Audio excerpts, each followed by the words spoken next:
Mobile web campaign would run from January 30th to June 30th, with a few benchmarks taken in between. There would definitely be a check in at the halfway point, which would be around April 30th. And the overall goal of this mobile web campaign would be to drive traffic to the Penske mobile website, but also with a focus on the commercial call to action. As you can see at the bottom of the slide, that there's a 12% commercial call to action click rate. I find that to be extremely low compared to their consumer call to action click rate, which is somewhere around 32 to 40%. Would love to drive that traffic, which would mean there would be more commercial trucks out for longer usage, which would ultimately give Penske the marketing and branding that they would need without the extra cost. So while taking a look at this, at the commercial call to action, we want to take a look at the load times, the bounce rate, and average session length. The load time, as seen earlier, took about 5 seconds to load, and the average is 2.7. Would love to speed that up so that when commercial customers are looking to book a rental, they're not drawn away because it takes too long to load. We live in a mobile world of instantaneous response. That is not what anyone is looking for.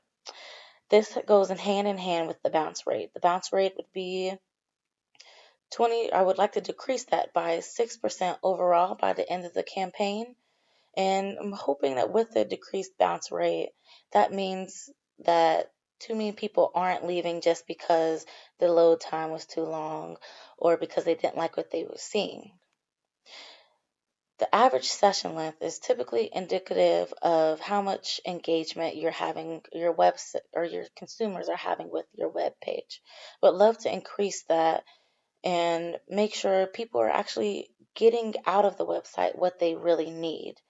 So if that means they're getting information or that they're actually able to book their rental, that's okay with me. The overall success of this web campaign would be when I see a 7% or greater increase in the conversion rate for commercial renters. The budgeting in place I've taken from 2017's, or it's an estimation of 2017's previous quarterly end goals and annual end goals, or excuse me, actual end totals.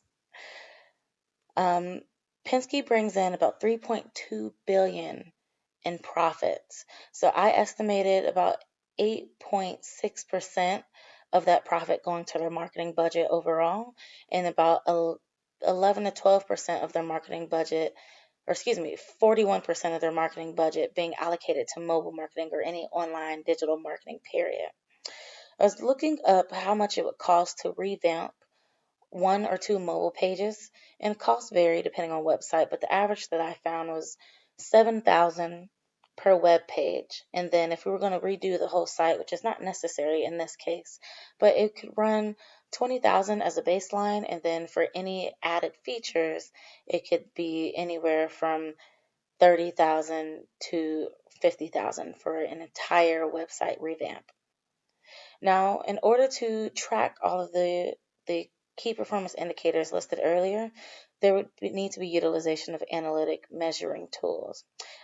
There's Google Analytics, there's Yahoo Analytics, and then also Google Website Optimization. Those are free.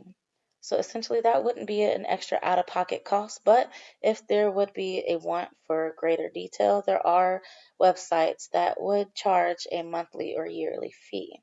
And the largest that I found that I felt would work for Penske truck rental was $990.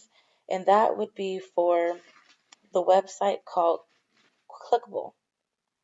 And they would be able to track where users are clicking on the web page, or in this instance, for mobile users, tapping on the web page, and create a heat map so that the Penske team could ultimately see what people are interested in and how to gear or direct people to what the actual Penske team wants them to be interested in.